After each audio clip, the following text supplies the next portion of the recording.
Hey guys, hope your all doing well. So ఈ వీడియోలో నేను ఫారెస్ట్ సెక్షన్ ఆఫీసర్ ఎఫ్ఎస్ఓ ఎగ్జామ్కి సంబంధించి సిలబస్ అండ్ బుక్ లిస్ట్ అనేది కవర్ చేయబోతున్నా. ఎండింగ్ వరకు చూడండి, ప్రతి బుక్ అనేది మీకు తెలుస్తుంది. సో ఫస్ట్ ఏంటంటే మనకి ప్రిలిమ్స్ కాబట్టి ప్రిలిమ్స్లో మనకి ఎలాగో 150 marks part A part B. So part ఏకి సంబంధించి 75 మార్క్స్కి సంబంధించి సిలబస్ ఏంటి, ఏ బుక్స్ ప్రిఫర్ చేయాలో చూసుకుందాం. సో పార్ట్ ఏలో మనకి జనరల్ స్టడీస్ ఉంటుంది. జనరల్ స్టడీస్ అంటే science and technology. Science and technology అంటే మనకి దానికి ప్రత్యేకంగా బుక్ కాకుండా లైక్ కరెంట్ అఫైర్స్ లో కవర్ అవుతుంది, అవన్నీ కవర్ చేయాలి.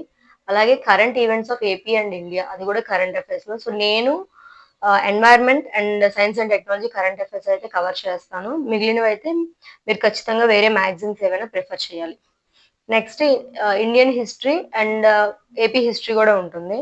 కాబట్టి ఇండియన్ హిస్టరీ అబ్దుల్ కరీం అని బుక్ ఉంటుంది, Telugu medium and English medium దొరుకుతుంది. ఏపీ హిస్టరీ కూడా అబ్దుల్ కరీం అండ్ జోగినాయుడు, ఇది కూడా ఇంగ్లీష్ మీడియం మనకి తెలుగు మీడియం దొరుకుతుంది. హిస్టరీకి సంబంధించి ఎక్కువ ఇండియన్ నేషనల్ మూవ్మెంట్ మీద ఫోకస్ చేయాలి. నెక్స్ట్ జోగ్రఫీకి వచ్చేటప్పుడు same Indian geography, AP geography. దీనికి మనం NCERTs 11th class and 12th class, ఇది ఇంగ్లీష్ మీడియంలో ఉంటుంది, ఖచ్చితంగా చదవాలి, చాలా యూజ్ అవుతుంది. దాని తర్వాత మనకి తెలుగు అకాడమీలో ఒక బుక్ ఉంటుంది, తెలుగు అకాడమీ వాళ్ళది ఒక బుక్ ఉంటుంది, ఏపీ జోగ్రఫీ అని, అది ఓన్లీ ఇంగ్లీష్ మీడియంలో దొరుకుతుంది. ఇది కాకుండా తెలుగు మీడియం కోసం అయితే బిఏ భారతదేశం భూగోళ శాస్త్రం అని ఒక బుక్ దొరుకుతుంది. సో అవి జోగ్రఫీకి కవర్ అవుతాయి.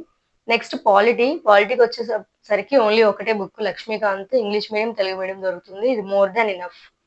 నెక్స్ట్ ఎకానమీ, ఐఎస్ఎన్ రాజు, ఇది English medium and Telugu medium.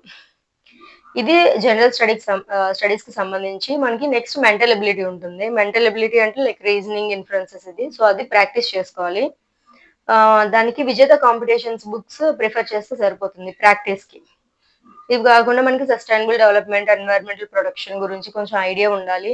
Next disaster management కూడా టాపిక్స్ ఉంటాయి, లైక్ ఎర్త్క్వేక్స్ గురించి, సైక్లోన్స్, డ్రాట్స్, సునామీస్, వాటి గురించి both India and with focus on Andhra Pradesh. ఇంకా మ్యాన్మేడ్ డిజాస్టర్. సో నేను ఇది డిజాస్టర్ మేనేజ్మెంట్ అనేది నేను కవర్ చేస్తాను వీడియోస్ లో.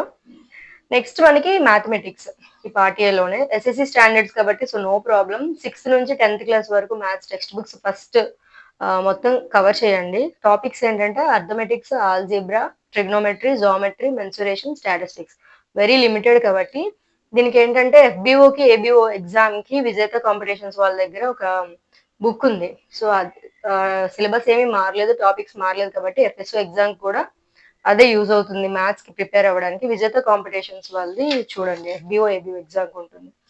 పార్ట్ ఏ అయిపోయింది. పార్ట్ బి 75 మార్క్స్ కాబట్టి ఇది ఓన్లీ జనరల్ ఫారెస్ట్రీకి మన దగ్గర అయితే అన్ని కవర్ అయినవి కాదు, బట్ ఆల్మోస్ట్ కవర్ అయినవి 2 బుక్స్ ఉన్నాయి.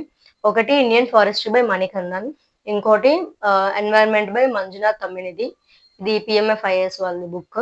సో ఈ 2 బుక్స్ లో మాక్సిమం టాపిక్స్ కవర్ అయ్యాయి. ఏమేమి టాపిక్స్ కవర్ అయ్యాయి అంటే మన ప్రీవియస్ వీడియోలో ఒకసారి వెళ్ళండి. Book list for FRO exam కి నేను ఎఫ్ఆర్ఓ ఎగ్జామ్ బుక్ లిస్ట్ అనేది చేశాను. దాంట్లో ఈ 2 బుక్స్ గురించి మెన్షన్ చేసి ఏమేమి సిలబస్ అనేది, టాపిక్స్ అనేది కవర్ అవుతుందో చెప్పడం జరిగింది. ఒకసారి వెళ్ళి అది చెక్ చేయండి. Thank you guys.